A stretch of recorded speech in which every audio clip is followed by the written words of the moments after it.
Magandang araw! For today's video tutorial, ipapakita ko kung paano mag-download ng Pnpki form for digital certificate at mag-access sa LMS. Okay, punta tayo dito sa ating Google Chrome o web browser. I-click natin yung ating account. And then, dito sa address bar, dahil naka-bookmark na yung aking NCR 1 na region sa LMS, i-click ko na lang ito. Yan. And then, i-choose nyo yung DepEd Common Teachers. Continue with Google account, ang ating DepEd account.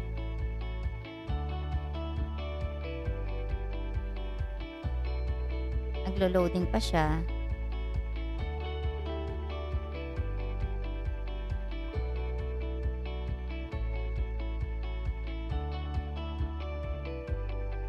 Ayan. And then, go to site home.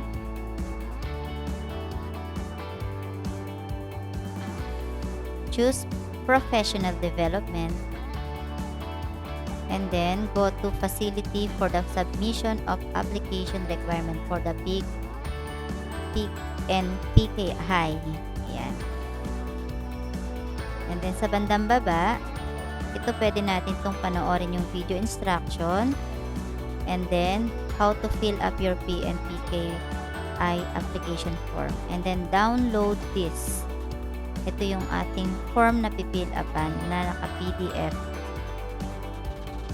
So, mamaya yan ay aking pipill upan. And then, click overview.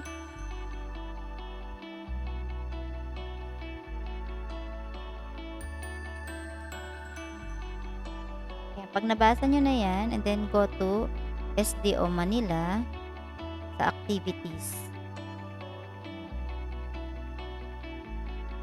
Ito na yung questionnaire. Click natin yung questionnaire and then attempt quiz now.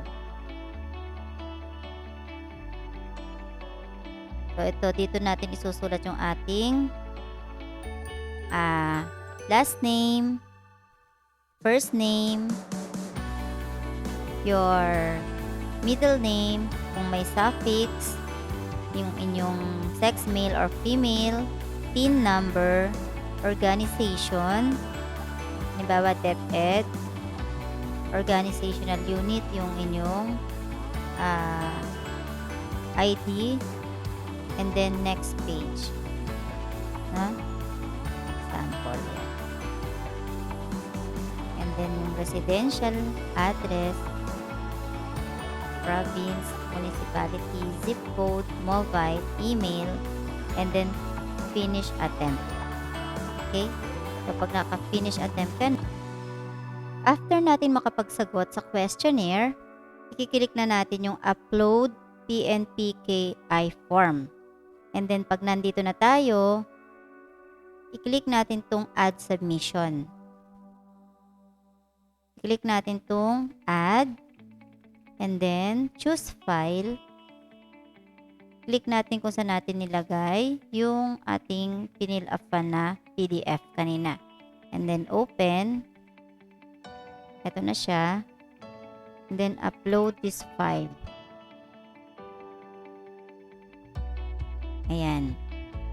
Save changes. Save natin siya.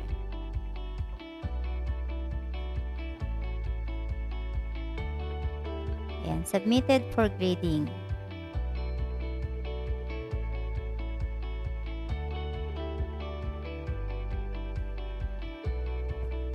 Ayan, so hihintayin na lang natin siyang mag-grade ng mga validator o yung titingin. So, bago natin makuha yung ating certificate. Okay, so yun lang po at maraming salamat sa inyong pakikinig. Thank you!